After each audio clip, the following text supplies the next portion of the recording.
I never thought of myself as the kind of person who scared easily. I grew up in a noisy part of Chicago, surrounded by honking horns, yelling neighbors, and the constant hum of the L train. By the time I turned 30, I told myself I had earned some quiet.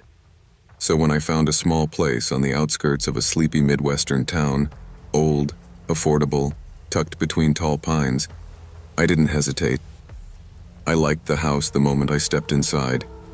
Sure, the floors creaked and the basement smelled like wet concrete, but the kitchen had a big window overlooking the backyard, and the office upstairs caught the morning sun just right. My realtor told me the house had sat empty for almost a year, but she didn't get into why. I didn't press.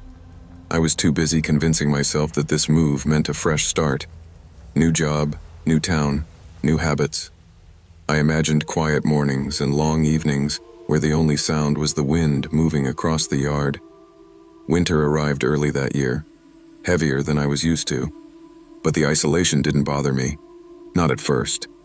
I liked the crisp, cold mornings, the way the frost formed lace patterns on the windows, the eerie calm when snow blanketed the street. I liked the silence, but silence has a way of amplifying everything else. By the time December came around, I was settling into a routine.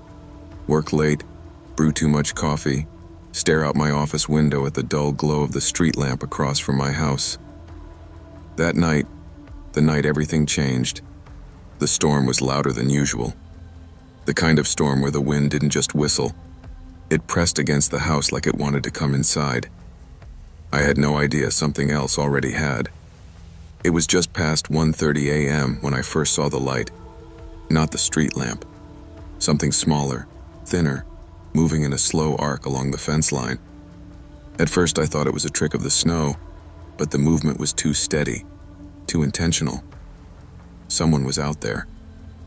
I leaned closer to the window, trying to figure out which neighbor would be wandering through my backyard during a storm like this. There weren't many homes nearby, and none close enough for someone to accidentally walk onto my property. The beam suddenly jerked upward, straight at my window. I stumbled back, heart pounding so hard the sound of it drowned out the wind. The light hovered for a few seconds, like the person holding it was deciding something. And then, just as abruptly, it disappeared. I tried to shake off the dread tightening around my chest. Maybe it was a utility worker, I told myself. Maybe someone checking on a busted pipe or a fallen branch. But the storm raged harder, making excuses harder to cling to. Around 2 a.m., the house began popping and cracking in ways that didn't feel natural. Not random expansions or contractions. These were deliberate rhythms, like footsteps testing each wooden plank. I held my breath and listened. Then something slammed downstairs. Not a thud, a slam. Sharp enough to rattle the picture frames. I grabbed my flashlight and started down the stairs. Halfway down, every light in the house died at once. Not flickered. Died. Total darkness fell so thick I couldn't see the steps below my feet. The storm couldn't have killed the power that fast. Not like that. Somewhere below, just barely audible over the storm, someone breathed. Slow and steady. That was the moment I knew I wasn't alone. I stayed frozen on the staircase, gripping the rail so tight my knuckles hurt. The sound from below wasn't the house settling. It wasn't the wind. It was breathing. Controlled. Intentional.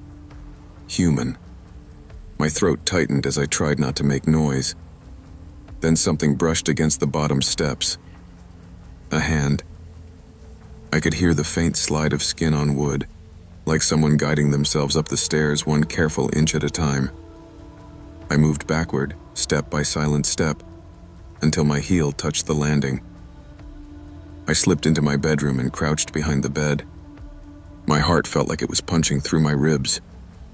The darkness didn't help. It felt like the whole house had been swallowed. I heard the intruder move with unsettling familiarity. Whoever it was knew the stairs, knew which parts creaked and which didn't. They ascended slowly, confidently, as if they'd climbed these stairs 1,000 times. When they reached the top, they paused. I clamped my hand over my mouth, praying they couldn't hear me breathing. The floorboard outside my bedroom door whispered under their weight. They were right there. I waited for the doorknob to turn, for the door to swing open, for a face, any face, to appear. But it didn't happen. Instead, they kept walking, their steps directed toward the other end of the hallway, toward my office. Why the office? Why go straight there? Something clicked inside me then. They weren't searching. They were following a route, a memorized path. This wasn't a random break-in. This was someone who knew the layout of my house. When the intruder disappeared into the office, I crawled, barely breathing, toward the window. I forced it open, feeling the icy air slice across my face. My bare feet hit the snow, sending shocks of pain up my legs, but I didn't stop. I sprinted to my car, jumped in, and peeled out onto the street. Only when I reached the end of the block did I call 911. By the time officers arrived, snow had already filled my footprints in the yard. I met them near my driveway, shivering in thin pajamas. 2 patrol cars pulled up, lights flashing against the storm like blue ghosts.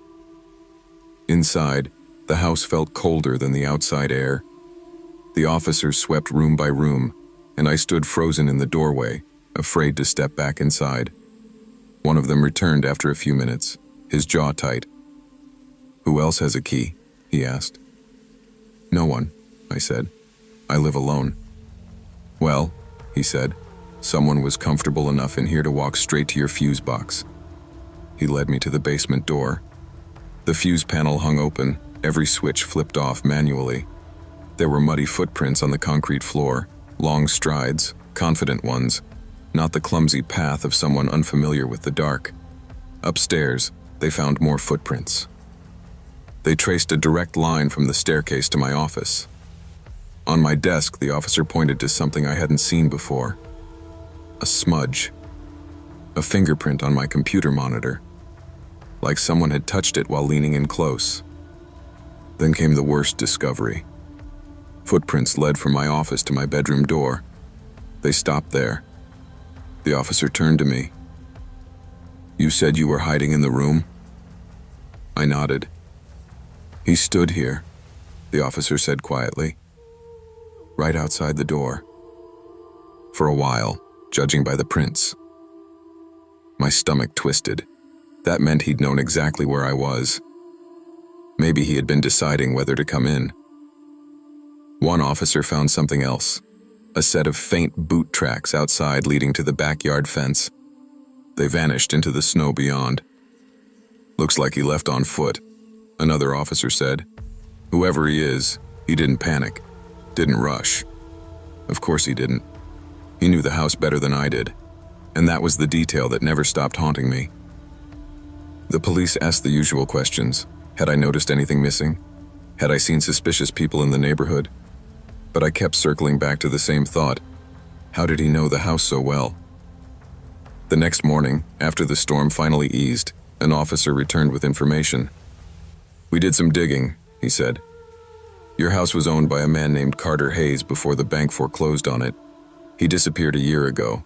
Locals said he was off, spent most of his time alone, had a reputation for watching people." "Watching people?" I repeated, uneasy. "He didn't like that the house was taken from him," the officer continued. "We think he may have been coming back, maybe more than once." The idea that someone had been slipping in and out before I moved in made my skin crawl. Suddenly, the little things clicked. The occasional draft, the feeling of being watched in my own office, the mysterious scratches on the basement door, the faint smell of cologne I could never explain. Maybe he'd been inside the night before. Maybe he'd been inside many nights before. The officer tried to reassure me, but what comfort could he offer? They hadn't found him. I doubted they ever would. And every creak, every shift in the house afterward made my pulse jump. I moved out 2 weeks later, left behind more than furniture, left behind the version of myself who believed quiet places were safe. Now I check every lock twice. I sleep with lights on, and every winter storm reminds me of the man who knew my home in the dark, and who walked its halls like he still owned it. I don't think he came to steal anything. I think he came to see who had taken his place.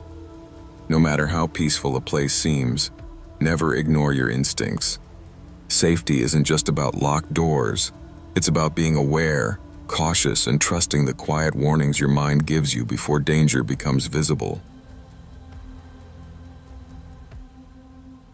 I've always believed that starting over requires a clean break, but I never expected mine to take the shape of a small 1960s rental sitting on the outskirts of Duluth.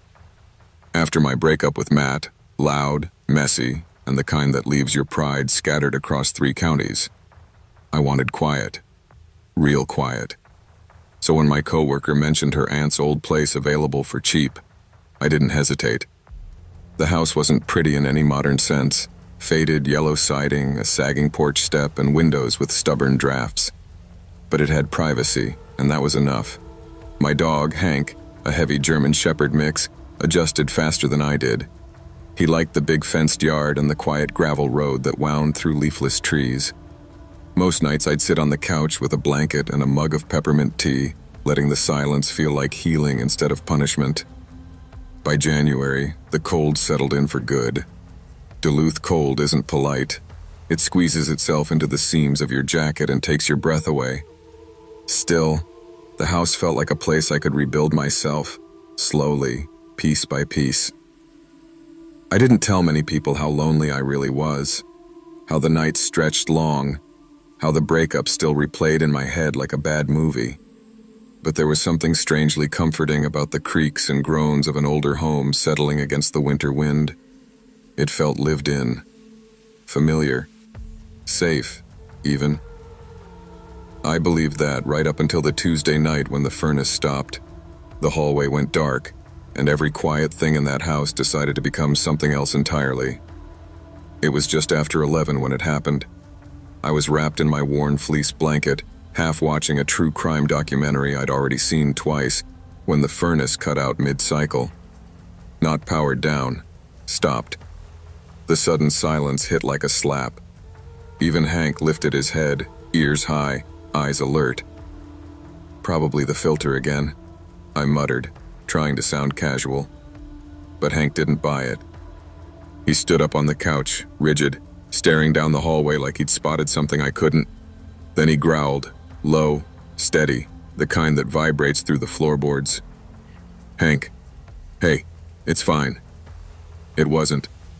I muted the TV and listened. The house ticked and settled like always, until I heard it. A soft shuffle, like someone dragging a bare foot across carpet fibers. Slow, deliberate. Cold prickled the back of my neck. I waited for a second sound, hoped I had imagined it. Then it came again, followed by a drawn-out exhale. Too human to be the furnace and too close to ignore. I grabbed my phone and tried calling my sister. The call failed.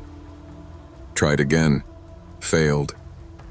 My service bars flashed full, then suddenly dropped to 0. No service. "What is happening?" I whispered, more to myself than anything. The hallway darkened unnaturally, shadows stretching in ways shadows shouldn't. Then I saw it, a faint pale glow near the far bedroom, low to the ground, about ankle height. It moved, slow and steady, turning the carpet fibers silver as it slid forward. Hank backed into me, trembling. That was when every instinct in my body screamed, "Someone is here who shouldn't be." I took a step back, bumping into the edge of the coffee table. My breath caught as the glow brightened, outlining what looked like bare feet. Long, narrow, unnaturally pale. Above them, the hem of something fabric. A nightgown, maybe. Something old-fashioned. "Hello?" My voice cracked. "Who's there?" No answer, just the whisper of fabric brushing carpet. I retreated toward the front door, keeping my eyes fixed on the hallway. My fingers fumbled at the deadbolt.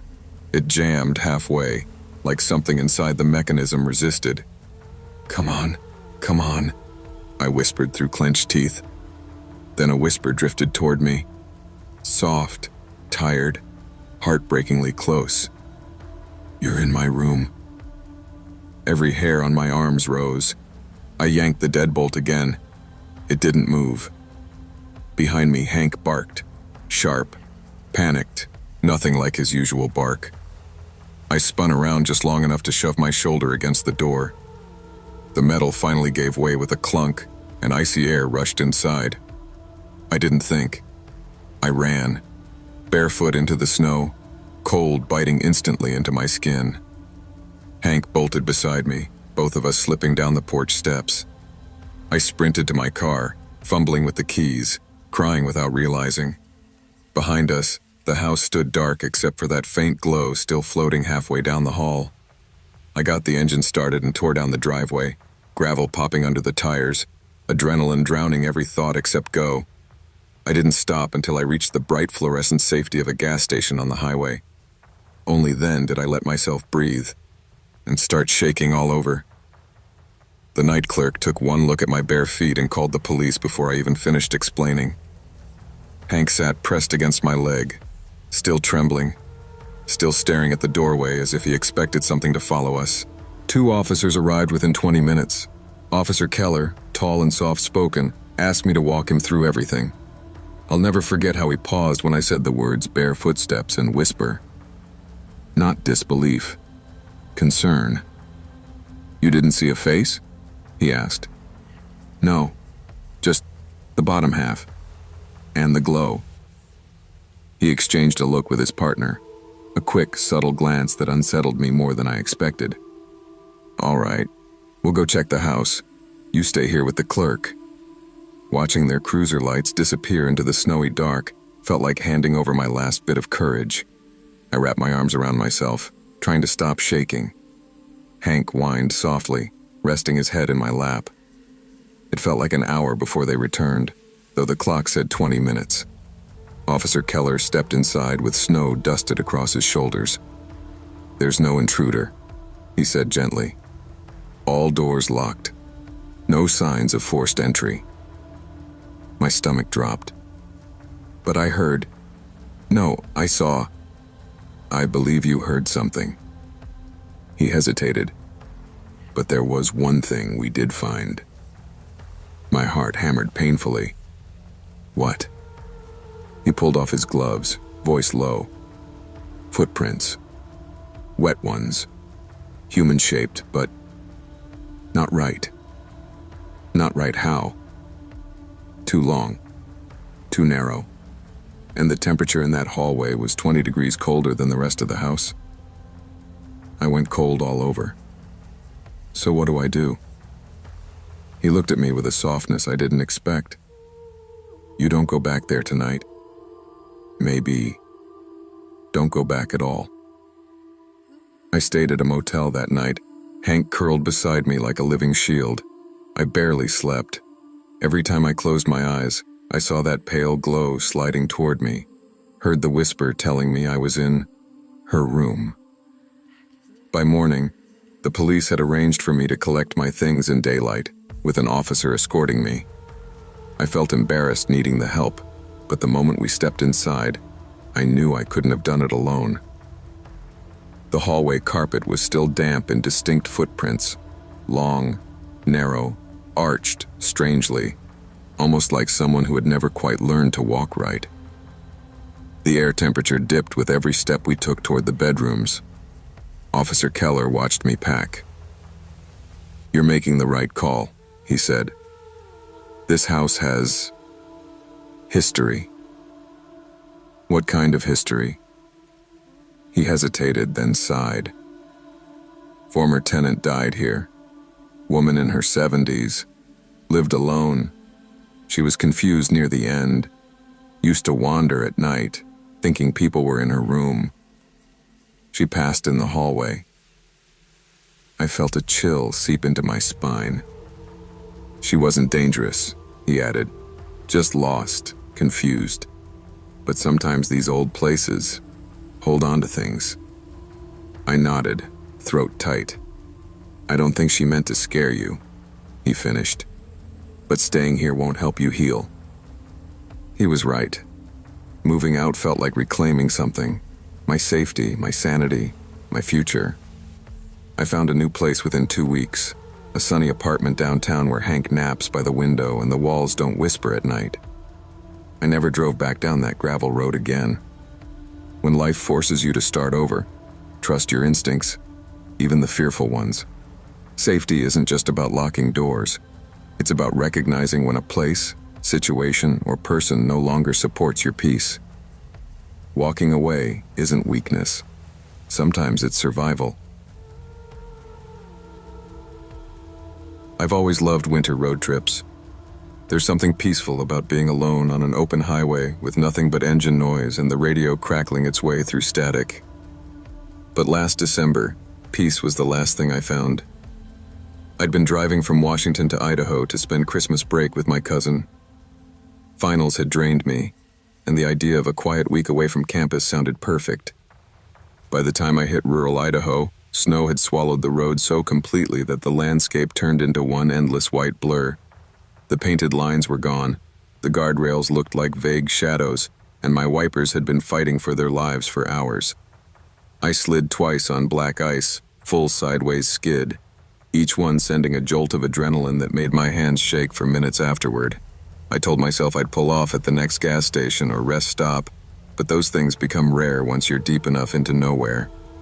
I was starting to wonder if I'd misjudged the route entirely when a flickering neon sign materialized through the snow. Starlight Diner, the S half dead, the light buzzing like a mosquito. Civilization, or at least heat and coffee. Inside, it was quiet. Too quiet for a place meant to be a safe stop. A young cook leaned against the counter cleaning a knife that didn't look dirty. A woman in her late 30s poured coffee like she needed it more than oxygen. A pale, thin man sat in the booth furthest from the door, his eyes fixed on the windows rather than the room. No music played, no television, just the hum of the neon outside. Something about their silence made me pause, but exhaustion won out, and I took a seat, praying the warmth would clear my head. I had no idea what waited in that storm outside. For the first 10 minutes, nobody talked. The cook muttered a half-hearted "evening," and the woman gave me a soft, nervous smile as she topped off my mug. But the man in the back booth, he didn't even acknowledge me. Pale face, hollow cheeks, unmoving. His hands rested on the table like they were bolted in place. I tried to shake off the tension. People get weird during storms, I told myself. Maybe they were worried about the roads or power outages. Still, the quiet pressed hard on my nerves. After a while, the woman finally said, "Rough out there, huh?" "Like driving through milk," I joked weakly. The cook chuckled without humor. "Storm like this, you should have stopped earlier. Folks get stranded out here." The pale man never moved, didn't sip his coffee, didn't blink much. He only stared at the windows like he was waiting for someone to appear. I tried not to stare, but he made it impossible. Every minute or so, his neck twitched. Just a small movement, but enough to make my stomach flip. Then a trucker stepped in, stomping the snow off his boots. "Hell of a storm," he said. "You folks know if there's a motel nearby?" The pale man's head jerked at the sound, and he stood up so fast his chair screeched across the floor. He didn't speak, didn't look at anyone except the trucker, and then he walked out the front door. No coat, no payment, no hesitation. "What the hell?" I whispered. The cook let out a long breath, his shoulders dropping like he'd been holding them tense for hours. "Thank God," he muttered. The woman shot him a warning look. I didn't understand their reaction then. I would soon. 20 minutes passed. The trucker finished his coffee, thanked the woman, and pulled his coat tight before heading back outside. He'd barely closed the door when the woman frowned. She kept glancing out the window, chewing her lip. "Something wrong?" I asked. "It's nothing," she said, though her eyes said otherwise. Another 5 minutes crawled by. Then she suddenly set her mug down and rushed outside. Through the window, I saw her run into the swirling snow and disappear behind the corner of the building. A few seconds later, she stumbled back inside, face pale as the frost on the windows.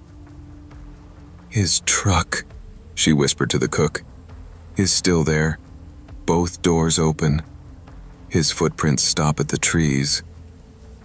A heavy silence fell. The cook swallowed, jaw clenching. Without a word, he walked to the back hall and quietly turned the deadbolt on the rear exit. The metallic clunk echoed through the diner.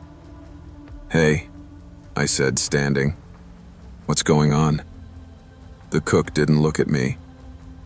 "Storm's bad. Don't want the wind blowing the door open." That was a lie. Even I could hear it.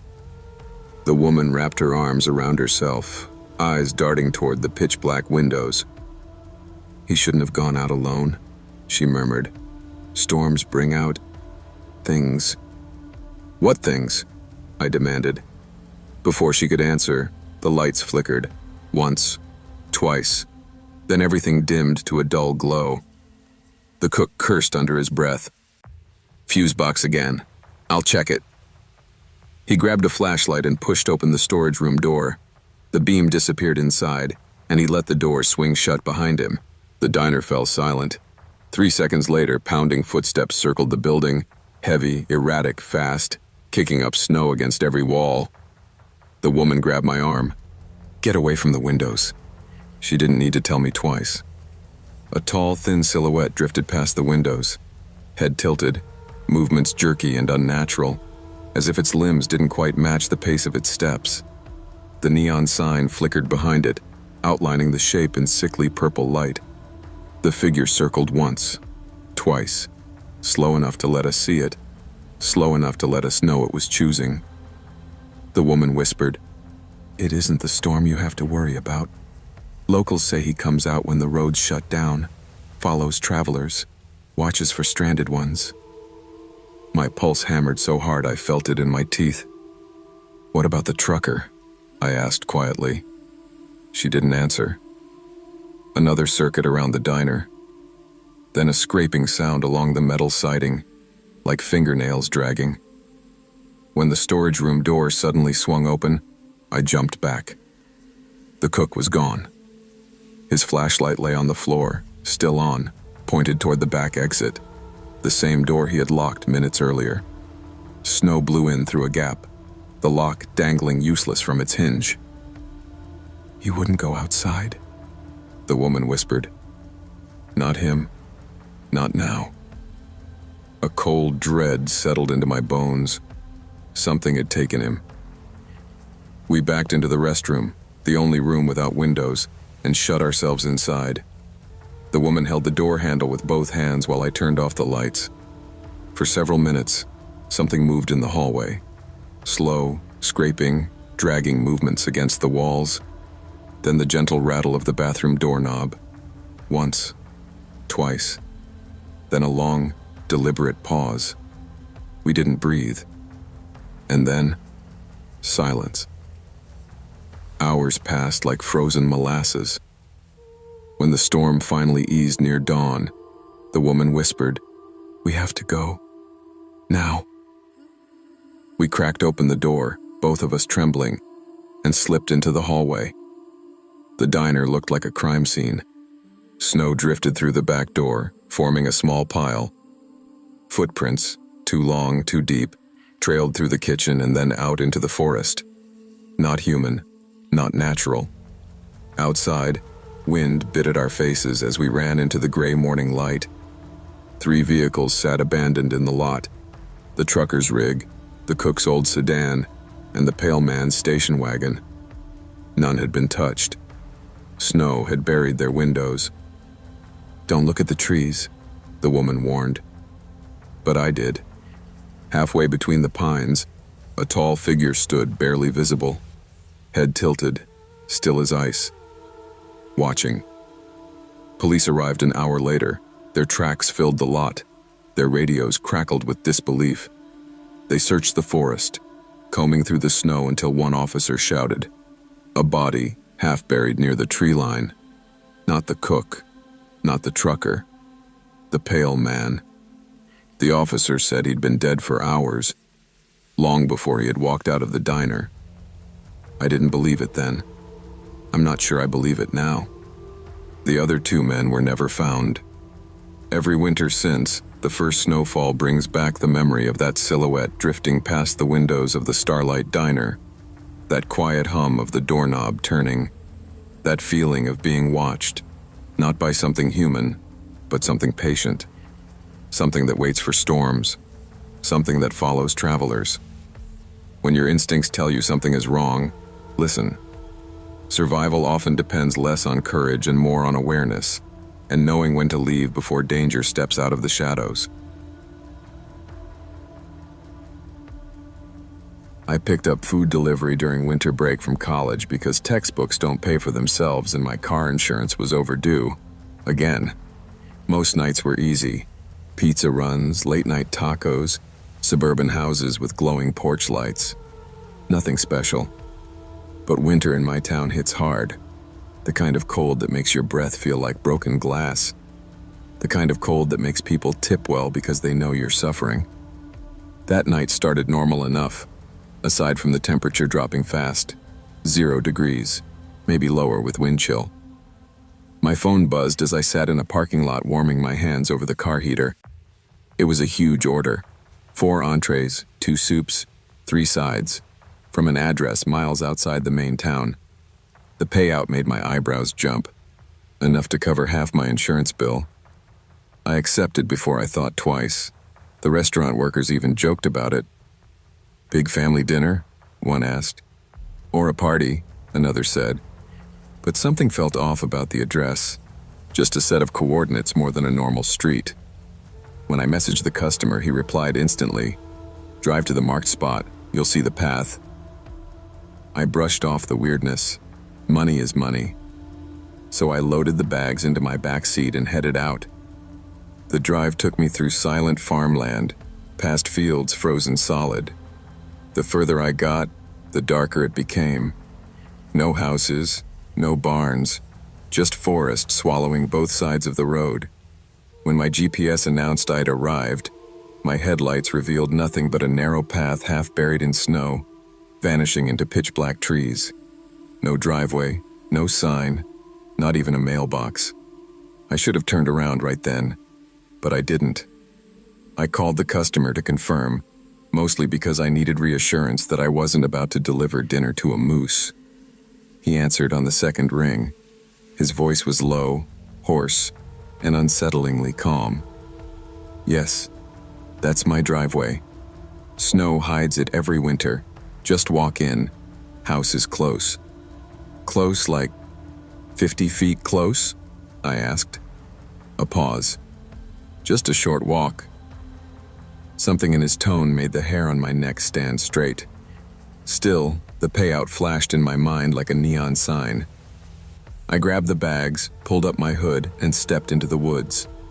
My phone flashlight carved out a thin, wavering tunnel through the dark.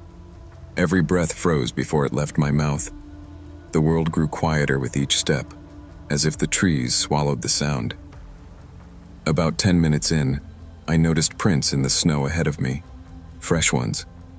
They weren't mine. The stride was long, too wide for a normal step. The tracks curved randomly, doubling back, circling trees. At one point they stopped completely, just vanished, then reappeared several feet away, angled toward me. That was when I heard a crunch behind me. I spun fast, light shaking in my hand. Nothing but trees. I convinced myself it was a falling branch or an animal. I kept walking faster now, gripping the food bags like they might protect me. But the path didn't reveal a house. No lights, no structure, not even a clearing. Just woods stretching endlessly. My chest tightened. The cold felt heavier. When my phone buzzed with a call failed notification, I realized I'd lost service. The trees closed in around me. Snow began drifting thicker. That was when I saw it, far ahead, a soft glow between the branches. A faint, wavering light like a lantern swaying in someone's hand. But the lantern didn't move like a hand would, and it was too tall. I tried calling the customer again out of instinct, hoping the signal might catch. The phone rang once, then cut off with a distorted crackle. The glow between the trees swayed gently, like someone breathing. I whispered to myself, "It's a porch light, just a porch light." But deep down I knew better. The light was wrong, too white, too steady, like reflection, not illumination. Then the glow blinked, not flickered. Blink, 2 points of light, 2 eyes. I didn't drop the food intentionally. My fingers simply went numb and the bags fell into the snow with a soft thud. I stepped back, barely breathing. The eyes tilted, following me.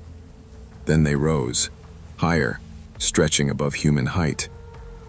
"Nope," I whispered. "Absolutely not." I turned and ran.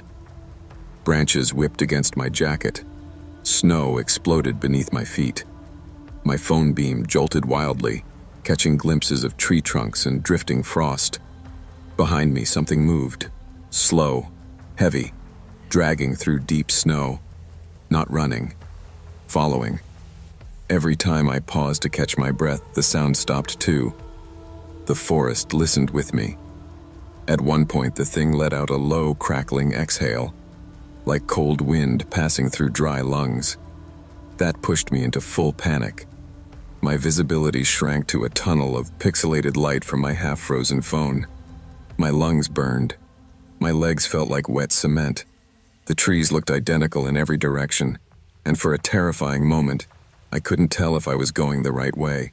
Then, faint but unmistakable, I saw the glow of my car headlights reflecting off the snow far through the trees. I ran harder, nearly slipping on a hidden stump, my pulse pounding so loud it drowned out everything else. But as I reached the edge of the woods, I saw something that froze me mid-stride. My passenger window was cracked open, and snow had been packed inside. My first thought wasn't fear, it was confusion. I always locked my car, even during quick drop-offs, especially in places like this. But the window sat open just enough for someone to reach inside. Snow covered the passenger seat like someone had pressed handfuls of it through the gap. I moved closer, heart thundering. That was when I noticed the front tire, shredded, not punctured, torn. Ribbons of rubber curled outward like something had clawed it. "It followed me out here," I whispered. Behind me, the dragging footsteps emerged from the woods again. Slow, intentional. I scrambled into the driver's seat, slammed the door, and turned the ignition. The engine roared like salvation. The slashed tire thumped and jerked, but the car lurched forward anyway. Branches scraped the sides as I accelerated wildly, refusing to look in the rearview mirror. I didn't want to see what might be there. The road back toward town felt endless. The rim spat sparks on the ice, the steering wheel vibrated violently, and the car groaned with every second I forced it forward. But stopping was not an option. By the time I reached the gas station on the edge of town, my hands were trembling so badly I could barely dial the police. The clerk took one look at me and brought over a blanket without saying a word. When the officer arrived, he listened politely, but his expression was the same one adults use when kids talk about monsters under the bed. "Probably an animal," he said. "Cougars roam that area." "Cougars don't slash tires," I snapped. "Maybe you hit something." "And opened my window from the inside?" I asked. He had no answer to that. But the part that haunted me most came later. 3 days after the incident, I looked up the address again, half out of curiosity, half out of morbid dread. There was nothing. No house listed, no property, not even an empty lot. The pin dropped onto a blank patch of forest not owned by anyone, as if someone had placed it manually, guiding me to a void in the middle of nowhere. I tried calling the customer's number again. "Number not in service." I checked my order history.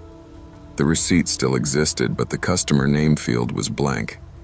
Delivery apps glitch sometimes, but not like that. I considered telling my parents, but what would I say? That glowing eyes chased me through the woods? That something too tall to be human followed my footprints? That someone or something waited in the dark for a stranger to walk far enough in. I still drive past that area sometimes, but never at night. Never in winter. Even during the day, there's something wrong about those woods. A stillness, a silence that feels like held breath. And every winter, when the first snow falls and the world goes quiet, I see it again in my mind. Those two pale glimmers between the trees. Not lantern light, not a flashlight. Eyes, watching me, waiting for someone else to follow a pin into the cold. Trust your instincts. No amount of money is worth walking into a situation your gut is screaming against. Safety is priceless, and the woods, the dark, and the unknown don't care how much you're being paid.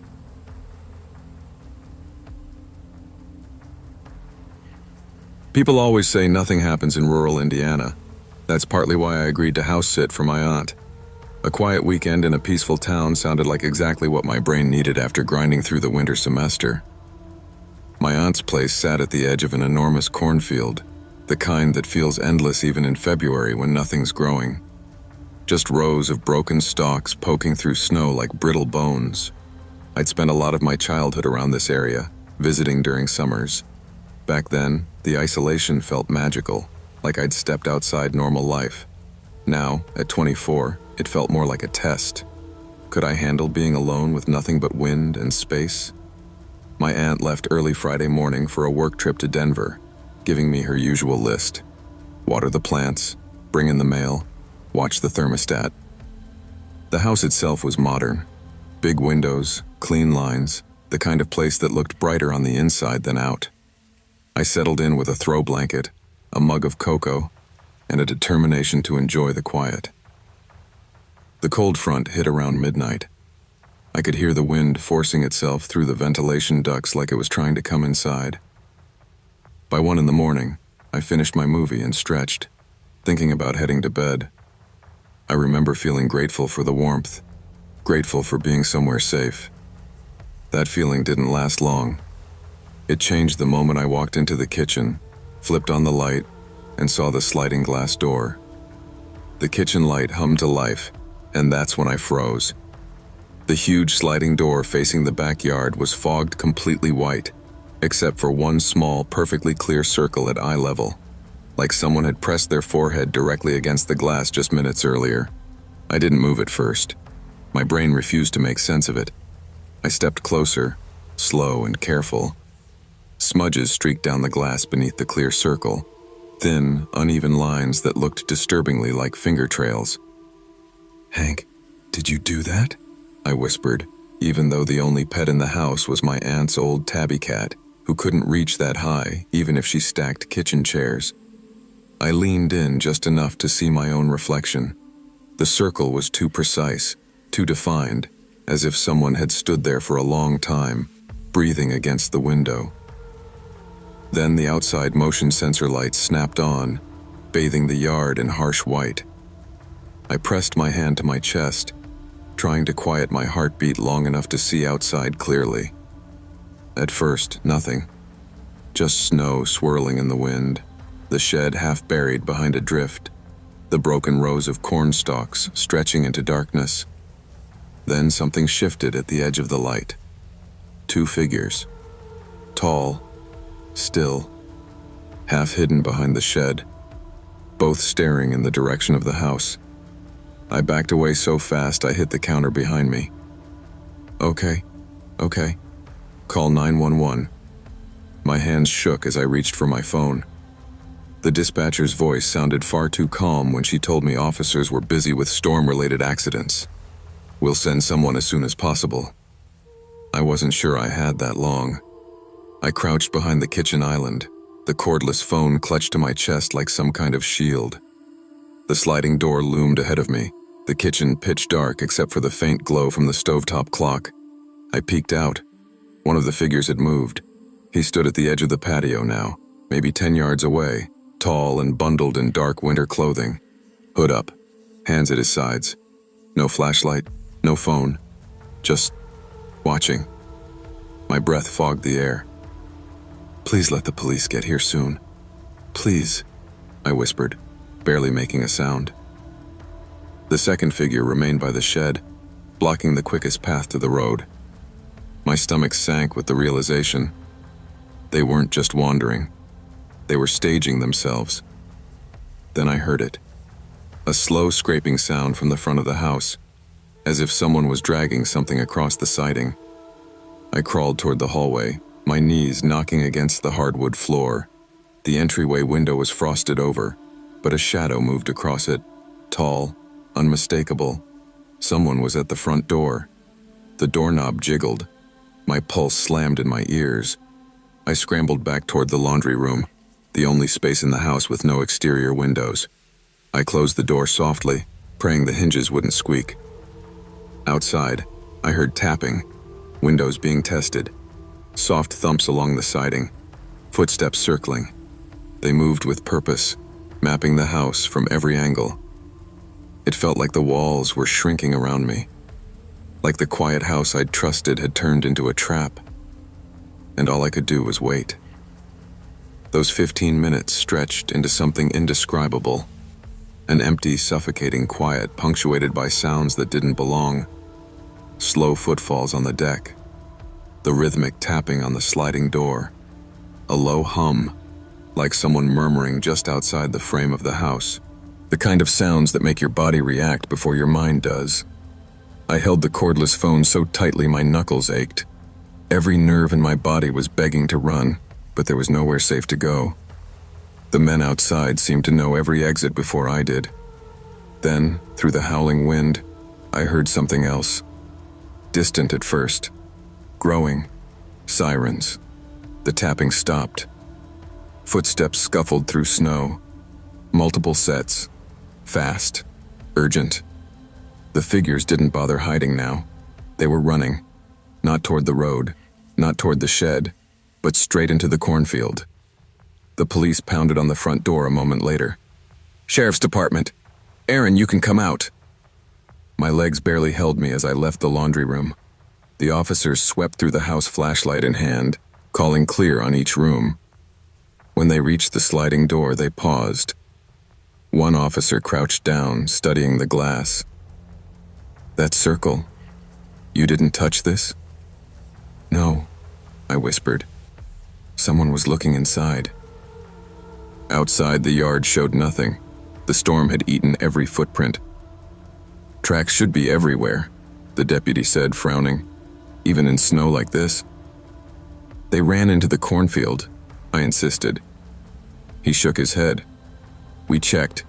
Couldn't find so much as a broken stalk." The empty yard felt like a threat all by itself. I didn't sleep at all that night, even with 2 officers parked outside until sunrise. My body felt wired, like fear had settled deep in my bones. I kept replaying the image of that clear circle on the glass, so perfect, so human, so close. The next morning, my aunt flew home early. The moment she hugged me, I broke down, all the adrenaline I'd held inside spilling out in one overwhelming rush. "You're not staying another night here," she said immediately. "Absolutely not." I packed my things with shaky hands. Every window felt like a set of eyes. Every shadow felt too deep. Even the daylight couldn't soften the memory of those figures watching from the yard. A neighbor stopped by later that afternoon, having heard the police were out the previous night. He was an older man, soft-spoken, the kind who'd lived beside that cornfield his whole life. "You're not the first to see them," he said quietly. "Tall men, dark coats, out by the fields at night. Nobody knows who they are. They don't come close to most houses." He paused, eyes drifting to the sliding door. "But sometimes they do." My aunt stood protectively between us, one hand on my shoulder. "We're moving," she said. "This place is going on the market." I didn't argue. I didn't even look back when we drove away. Some places don't want you there. Some warnings you don't question. And I was never going to set foot in that house, or that field, again. I didn't move into the old Victorian to find myself. I moved in because I had nowhere else to go. After weeks of arguing with my family, shouting matches that drained the air from every room, I grabbed whatever fit into my car and drove until I couldn't anymore. That's how I ended up at the pale blue house on Linden Street, a 3-story Victorian that had been chopped into rental units by a landlord who looked permanently tired. It creaks a lot at night, he told me as he handed over the keys. Old bones. Don't let it freak you out. My new apartment sat on the top floor, tucked under slanted ceilings. The place smelled faintly of warm dust and lemon cleaner. I tried to feel grateful.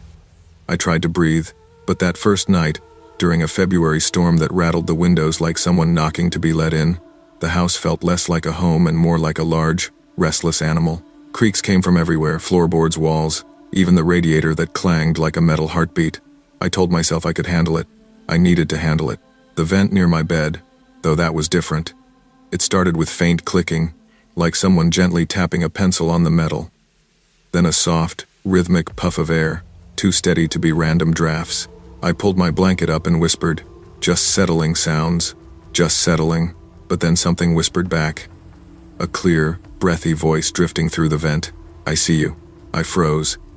The storm outside kept howling, but everything inside me went dead still. I waited for laughter or more voices, some other tenant messing around.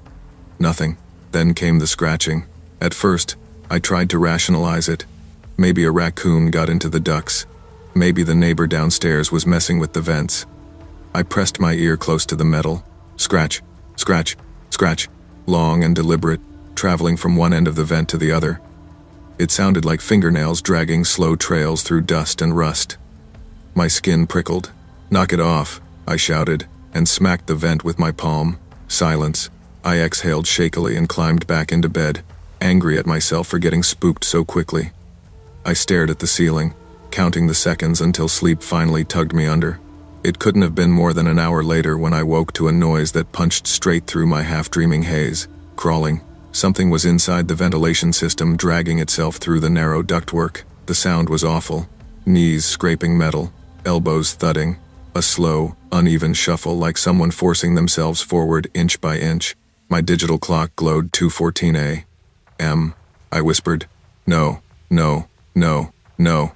The crawling stopped directly above my bed. A cold draft slid through the room even though the heat was off, lifting the hair on my arms. Then, with a soft metallic creak, the vent cover above me flexed. A hand slid through the grate. Small, pale, gray-tinted. Dust coated its impossibly thin fingers, each one bony and wrong, like the joints were reversed. The hand gripped the metal edges and began to pry, lifting the cover bit by bit with slow, patient effort. My scream caught in my throat. I stumbled out of bed and bolted into the living room, shaking so hard I almost dropped my phone as I dialed 911. 911. "What's your emergency?" My voice broke. "Someone's in my vents. Someone's in my apartment. Please, please send someone." The dispatcher asked for my address, my name, whether I could lock myself somewhere safe. I told her I was behind the couch. I didn't dare turn on the lights. The vent in my bedroom made a metallic bang, something heavy dropping onto the floor. Then came footsteps. Soft. Slow. Unhurried. Like the thing that had crawled through the ducts now walked upright. Each step was measured, almost curious. Brushing through the dust I hadn't noticed on the floor earlier. My apartment grew colder. The kind of cold that slipped through your ribs and stayed there. I clamped a hand over my mouth as the footsteps wandered toward the living room. They stopped inches from me, just on the other side of the couch. I could hear it breathing, not like a person. Too long, too wet, like it was trying to inhale the entire room at once. It sniffed, once, twice, searching. Then, from the front door, came pounding police, knocking hard enough to shake the walls. The footsteps vanished, not ran, not retreated, vanished. The cold faded with them, like the temperature itself, followed the thing wherever it went. "Ma'am, we're coming in." The door swung open, and 3 officers swept through the apartment with flashlights drawn. What they found made my blood run colder than anything I'd heard in the vents. The vent cover in my bedroom ripped partly off, dust coating the floor in thick trails, long scratches in the wood far too long for any person, but nothing alive in sight. I sat on the couch wrapped in a blanket while the police continued checking every inch of the place. My hands trembled so badly I could barely hold the warm mug of water they gave me. Officer Ramirez knelt in front of me. "You're safe now. There's no intruder here." I almost laughed. It came out more like a choke. There was something in my vents. It touched the grate. It dropped into my room. I heard it walking. He exchanged a look with his partner. They'd clearly seen the scratches and the dust trails. They just didn't know what to do with them. My landlord arrived 20 minutes later, rubbing sleep from his eyes. When he saw the torn vent, his whole face tightened, not with surprise, but with recognition. "Can we talk?" he asked quietly. I followed him into the hallway. The storm outside rattled the windows again. He sighed. "I should have told you more when you moved in. Nobody stays in that unit long." My stomach twisted. "Why?" "The original owner," he said, lowering his voice, "was found dead in the ducts in the 1970 seconds. A mental health crisis. He crawled in during a breakdown and got stuck. They didn't find him for days." I felt bile rise in my throat. "Ever since," he continued, "tenants claim they hear movement in the vents, whispers at night. Some say they wake up to see the grate bent or fingernail marks around the screws. I never believed any of it." He glanced toward my bedroom. "Until now." I stared at him, stunned. "You rented it to me anyway?" He swallowed. "People need places to stay. And it never gets violent. Just restless." A cold shiver ran down my spine. Restless felt like the wrong word entirely. An officer stayed with me while I packed. I didn't argue, didn't hesitate. I just threw everything I owned into 2 garbage bags and a duffel. The apartment felt wrong now, like the air itself was holding its breath. When I stepped into the bedroom one last time, the vent hung half open, dust still drifting from the opening. A faint track, almost like a handprint, smudged the wall beneath it. I didn't look closer. The officer followed me out, closing the door behind us. My landlord stood in the hallway, wringing his hands. "I'm sorry," he said softly. I nodded because I didn't trust my voice. I didn't trust anything about that house. Outside, the storm had eased, but the wind still rushed through the trees like whispering voices. I climbed into my car, gripping the steering wheel until my knuckles went white. As I pulled away, I glanced back at the top floor window. For a split second, I thought I saw movement behind the blinds, a shifting shadow, something small slipping back into the vent. My chest tightened. I didn't look again. The landlord later emailed me, saying he planned to leave the apartment vacant indefinitely. "Some places aren't meant to be lived in," he wrote. He was right. Some places keep their dead too close. And some things never stop crawling. When your instincts warn you, listen. Fear is not a flaw, it's a survival tool. Protect yourself, speak up, and walk away from places or people that make you feel unsafe. You never owe your safety to silence.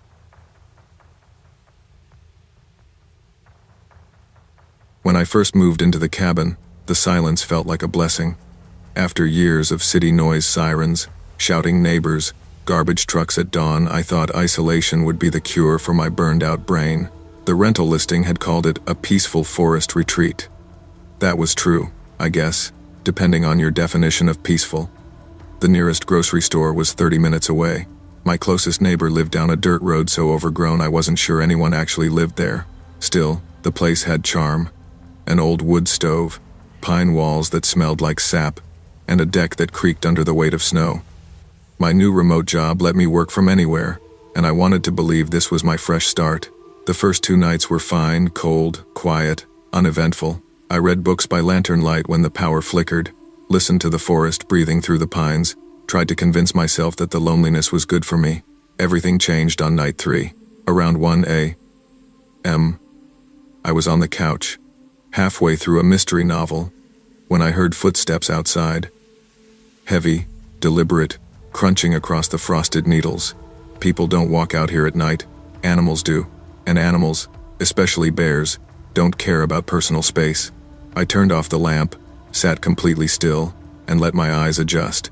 That's when I saw a silhouette rise behind the kitchen window. A person tall, impossibly thin. I froze, book slipping from my hand. Then the head tilted. Too far. So far it looked broken. And I understood immediately. This was not a person. The silhouette didn't move at first. It just stood there, pressed against the moonless dark beyond the window. My cabin lights were off, so I knew whoever or whatever was out there shouldn't have been able to see me clearly. But it tapped anyway. A crisp, deliberate tap. Tap. I swallowed hard, reaching for my phone. The screen lit up, but the keypad froze.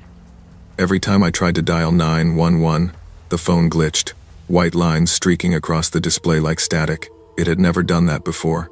I forced myself to look at the window again. A thin cloud drifted past the stars, letting a faint trace of light spill through the trees. For one awful second, the shape outside became clear. A man, or something shaped like one. Its arms bent backward at the elbows, hanging at angles that made my stomach lurch. Its legs bowed in directions no joints should allow. But the worst part, the part that made my throat close, was its face. The thing stood with its back to the glass, yet its face, twisted around, rotated too far, stared directly at me with a wide, unnatural smile. The teeth were sharp, uneven, like they'd been filed by hand. My breath hitched. The smile widened. Then the thing began to move, not walking forward, but sliding sideways in these jerky, unnatural motions, like its limbs were being operated by broken puppet strings. It disappeared from the kitchen window. A second later, it appeared at the living room window, then the bedroom, then the sliding door. Too fast, too silent, too wrong. I slammed the curtains shut and backed away, my heart hammering so hard the whole cabin seemed to pulse with it. I needed somewhere to hide. I ducked into the pantry, the only room without a window, and shut the door quietly, trying not to breathe too loudly. The space was small, boxed in by shelves and cool, dusty air. My phone still refused to work, flickering like a dying firefly. Outside, the creature dragged something sharp along the cabin's siding, scratching slowly, testing the walls. I squeezed my eyes shut, praying it would lose interest. But the sound didn't fade. Then everything went quiet. At first, I thought maybe it had left. That maybe, against all odds, the thing had lost track of me. Then the attic creaked. Not the soft settling of wood. No, this was weight. Slow, uneven weight pressing into the beams above my head. My breath froze in my lungs. It was inside. I heard its steps, bones cracking, joints popping with each movement as it dragged itself across the attic floor. The creature moved like it had too many limbs, and none of them worked right. Something scraped against the pantry ceiling, then silence again. I counted the seconds in my head.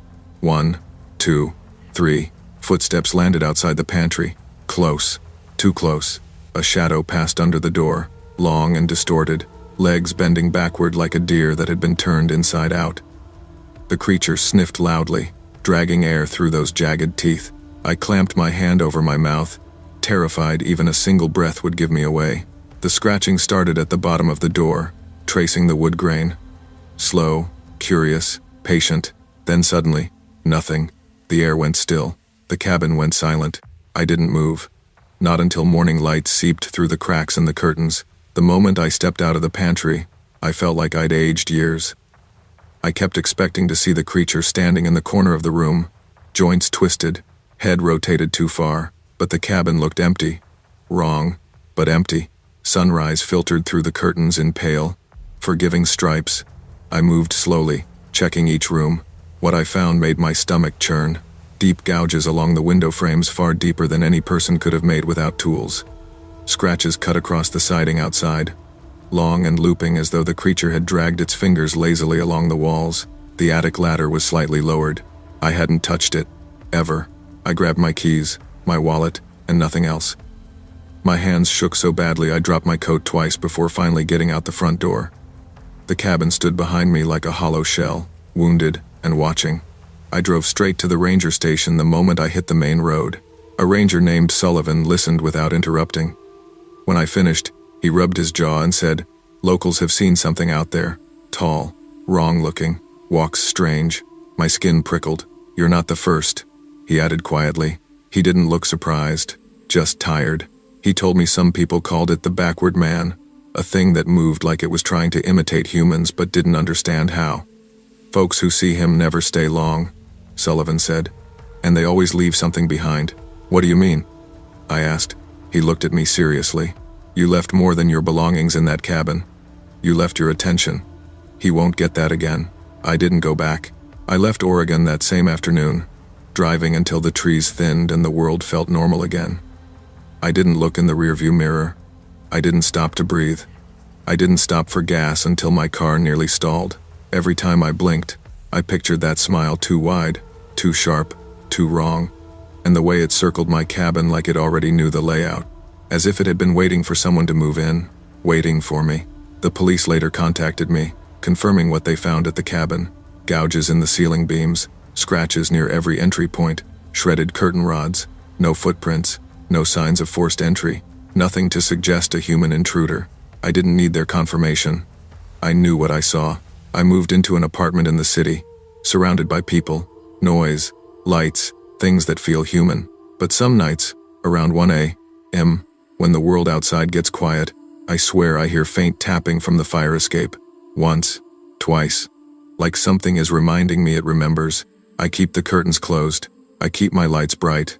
And I never, ever, look out the window after dark. Some things in the woods aren't meant to be seen, and some things don't forget the people who see them.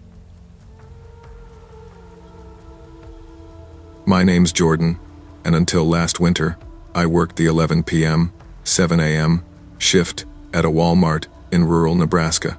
People joke that the night shift is easy, just restocking shelves and dodging the occasional weirdo at 3 a.m. But the truth is, something happens to that building after closing. When the last customer leaves and the doors lock, the store feels too big, too hollow. Like every aisle stretches farther than it should, sounds echo wrong, shadows move in ways they shouldn't. Still, I needed the paycheck, so I learned to ignore the uneasy feeling. Most nights were nothing more than boredom, fluorescent lights, and endless carts of freight. But the night the blizzard hit, everything changed. The storm rolled in around 9 p.m., dumping snow thick enough to swallow headlights. By the time the district manager called, it was clear we weren't getting home anytime soon. "Stay put," he said. "We'll check on you in the morning." Most of the staff didn't even try to come in. It was just me, Angela, at the register, and Carl, the janitor who lived off instant ramen and conspiracy radio. "Gonna be a rough night," Carl muttered as he pushed his mop bucket toward the back rooms. Angela just shrugged, scrolling through her phone. Around 1:45 a.m., the lights flickered. Half the store went dark, leaving everything drowned in dim emergency red glow. No skylight shadows, no sense of direction, just that cavernous silence you get in places too big for 3 people.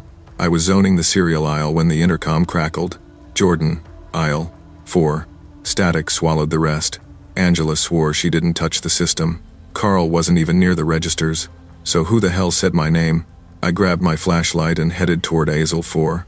My first thought was that maybe someone slipped in before closing or hid in the bathrooms. Homeless folks sometimes tried that during storms. I wasn't scared, just annoyed, until I turned the corner. A single shopping cart sat perfectly centered in the aisle, dead center, like someone had measured the distance from each shelf. The cart was half full: paper towels, a wrench, a Christmas pillow, tortilla chips, a single baby shoe. None of it made sense together. But what froze me were the wheels. They were wet, dripping, snowmelt pooled beneath them. Nobody came in wet. The doors were locked. That cart did not belong there. I backed away and went to the nearest terminal to pull up the cameras. The feed glitched, rolling static across the screen. For a split second, just long enough to register, a tall figure stood at the very edge of aisle 4, leaning just enough around the corner that I could see the outline of a hooded head. Then the screen cut to black. "Angela, call the police," I yelled across the store. She tried. The phone line was dead. The storm had taken it out. Then all the emergency lights shut off. Pitch black swallowed every aisle.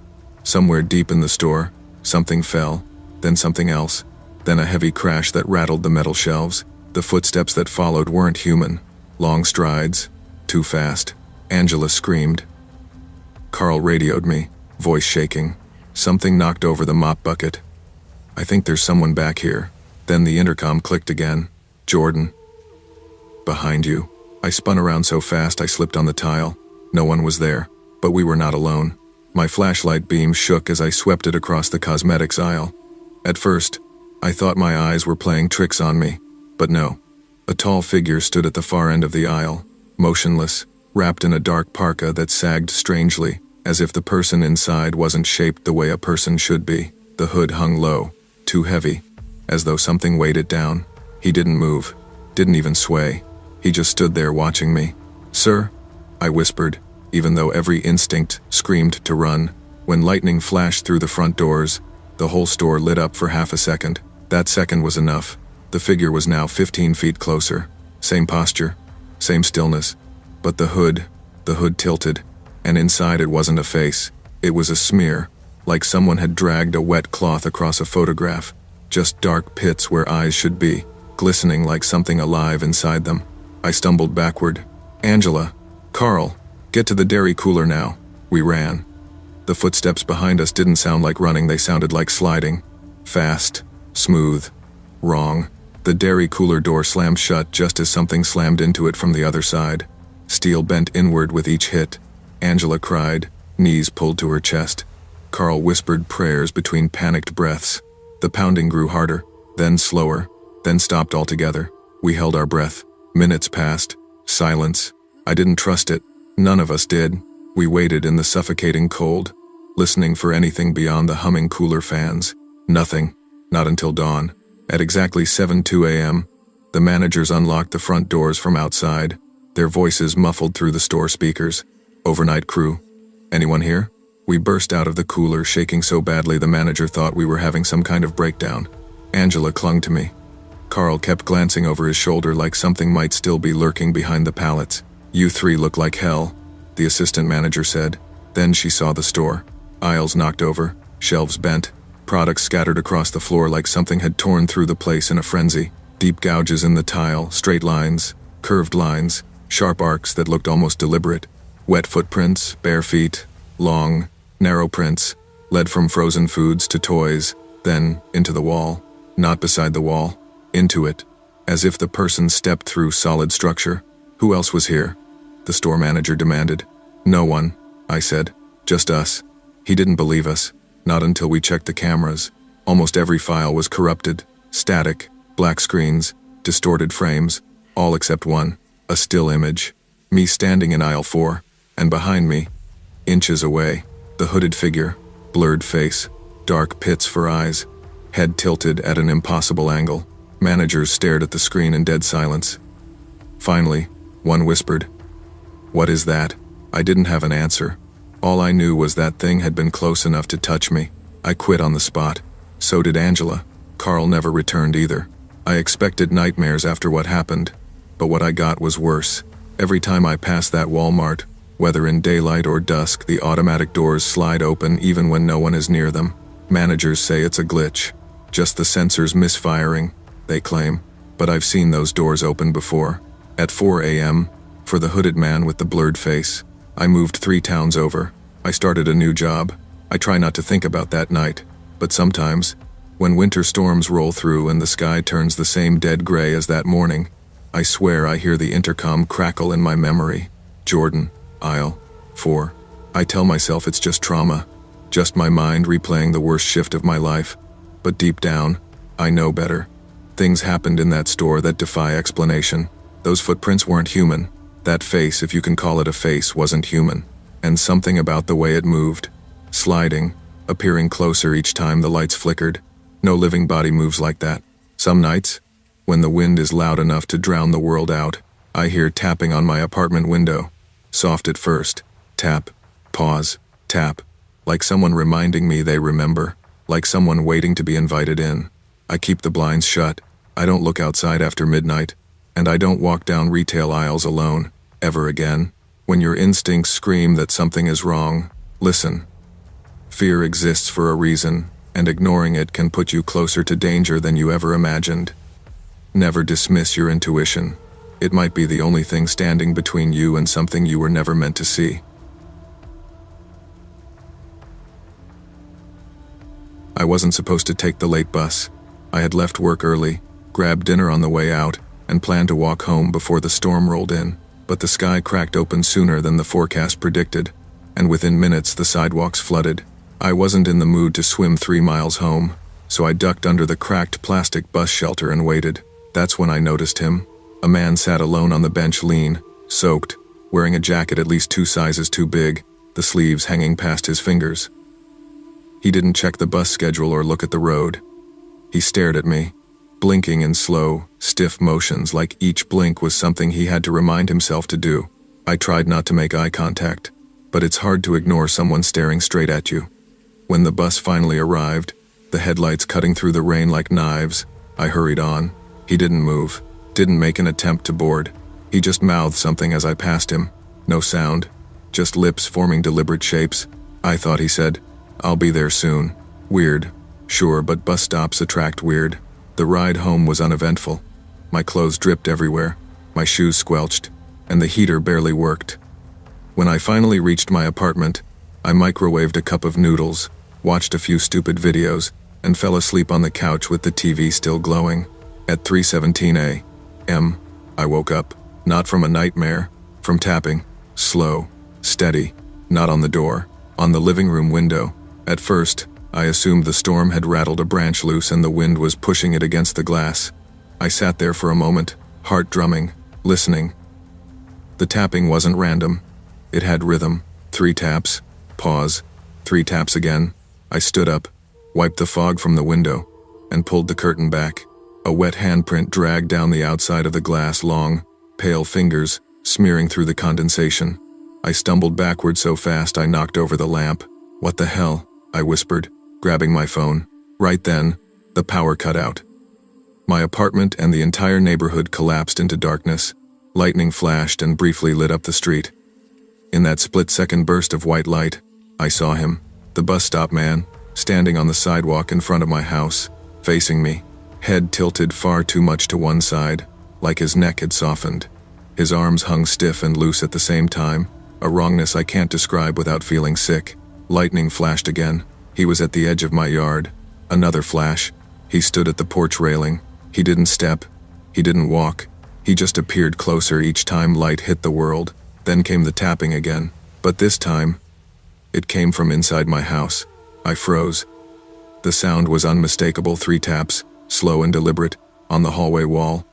I backed into the bathroom and locked the door. The knob jiggled immediately, twisting with enough force to warp the metal. Then a voice, low and watery, seeped through the door. "You shouldn't have looked at me." My hands shook so violently I almost dropped my phone. I texted my friend, "Someone's in my house. Call 911, please." My battery was at 12%, sinking fast. The doorknob twisted again. This time it creaked, metal bending like soft clay. I grabbed a towel bar, pathetic as a weapon, but better than nothing, and backed onto the counter. My reflection in the mirror behind me looked like someone else. Eyes wide, hair sticking to my forehead, breath fogging the glass. Then the sound changed. Slap, slap, a wet dragging noise on the floorboards, something thick and heavy moving along the hallway.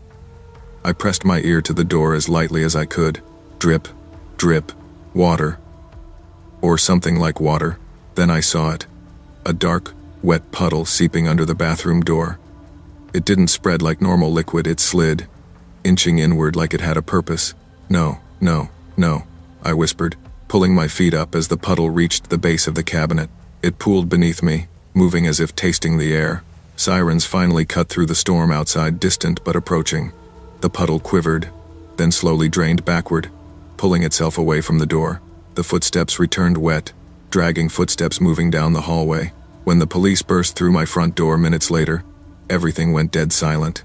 They found the back door wide open, rain pouring in, but no footprints, no intruder, just that puddle, evaporating before our eyes.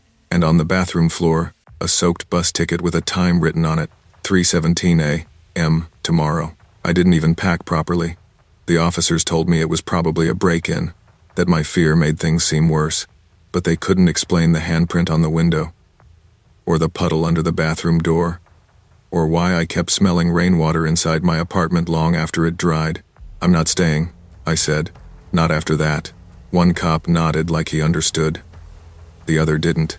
They offered to patrol the area overnight, but I wasn't sticking around to test fate. I speed-packed a duffel bag, grabbed my wallet and keys, and got into my car. The storm had calmed, leaving everything shiny and black under the streetlights. Before I pulled away, I looked toward my porch. For a second, I could have sworn someone was standing behind the railing, half hidden in shadow. I floored it out of the neighborhood. I crashed on my cousin's couch that night. She kept asking what happened, but I just said, "Someone followed me home." It wasn't a lie. I just didn't tell her he wasn't exactly alive. At 3:17:01, I lay awake on her couch listening to the hum of her fridge. No tapping, no footsteps, no puddles sliding under doors.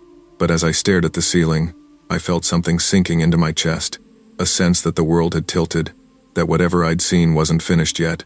The bus ticket weighed heavy in my pocket. I took it out, The ink had changed. Below 3:17 a.m. tomorrow, another line had appeared. New stop. Wherever you hide.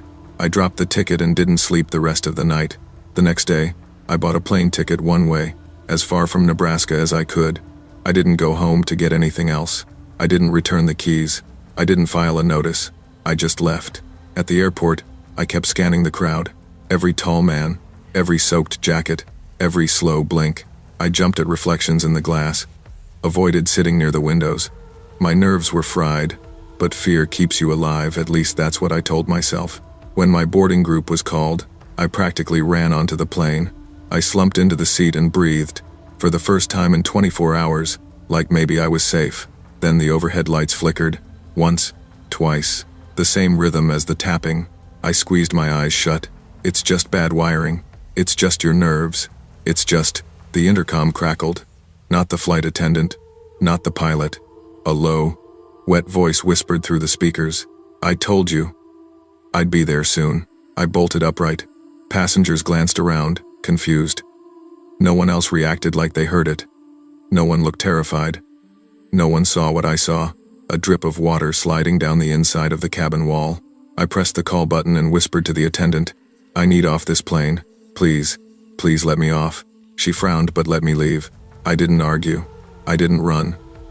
I walked out of the airport and into the sunlight like I'd survived an accident nobody else witnessed. I'm still running from that night, but I never take buses, and I never look at strangers for too long. Trust your instincts. The moment something feels wrong, no matter how small, remove yourself. Ignoring fear doesn't make you brave, it just blinds you to danger. Sometimes survival depends on listening to the warnings your mind gives, long before your eyes catch up.